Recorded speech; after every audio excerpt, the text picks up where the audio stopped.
Hello guys! So sa video na to, pupunta tayo sa falls na nakikita mo sa picture na to. Ang ganda, di ba? Ayan, nakapagpa-picture pa ako nung pagdating. At malamig dito kasi high altitude na siya. Gagamit tayo ng motor para puntahan ang falls na to. At tinatawag itong Daday Falls. Matatagpuan ito sa Dado, Alamada, Cotabato. From Poblacion, Libungan going to the falls, it will take roughly 1 hour gamit ng motor. Pagdating mo sa parking area, makikita mo agad itong parang basin. Napakaganda dahil ang green ng scenery. Sa baba niyan matatagpuan yung falls. Then you'll take couple hundreds of steps pababa dun sa falls. Medyo matarik siya and medyo nakakapagod. Medyo hindi siya pwede sa mga may sakit sa tuhod kasi nga sobrang tarik niya and hindi kakayanin kung mahina yung tuhod. So habang naglalakad ka pababa, pwede ka namang magpahinga saglit and eto yung view na makikita mo, napakaganda. Then after taking the tricky stairs pababa, eto yung bubungad sa'yo, napakaganda. Konting lakad lang and wala, ang ganda. Maswerte at maaga kaming dumating kaya wala pang tao, solong-solo namin yung place. Kaya I would advise kung pupunta ka dito, pumunta ka during weekdays and I would suggest agahan mo para wala pang tao.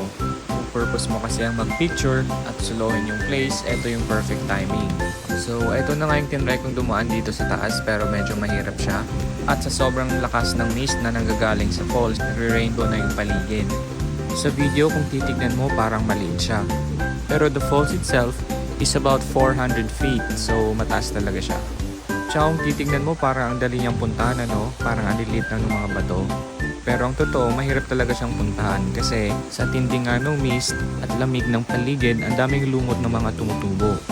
Sa sobrang dulas, pwede kang madulas anytime. Kaya very careful talaga ang pagpunta doon sa falls na area. Dahil nga nahirapan ako dun sa kabila, dito ako sa kanan dumaan.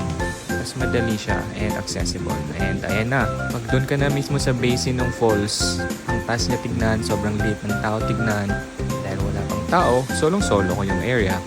Ang sarap ipaligo ng tubig, sobrang lamig. Wala lang akong thermometer kaya hindi ko masasabi kung gaano kalamig yung tubig. Pero may ikukumpara mo siya ng tubig na nasa ref. Then kahit tirik yung araw, hindi mo ramdam kasi ang lamig-lamig. And ang lakas ng hangin na nanggagaling dun sa falls na bumabagsak. Tatakot ka at tinatamad pumunta dun sa falls mismo, pwede ka naman dito banda sa baba. Dala ka na lang ng tabo. And enjoyin yung paligid. Then there you go, ang ganda nung falls, sobrang nakaka-relax tignan, ang lamig and very relaxing yung environment. So kahit medyo malayo, worth it siyang pupuntahan. Lalo na kapag lumaki ka sa city or urban area, ito yung best place na puntahan para mag-relax and unwind. Wala namang ibang activity na pwedeng gawin dito sa area na to, maliban sa falls. Pero kung mahilig ka nga sa nature, it should be one of your bucket list.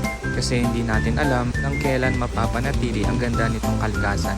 Kaya enjoy lang natin while the beauty is there. So after mga ilang oras na pag-enjoy, eto at pauwi na tayo. Hanggang ulit.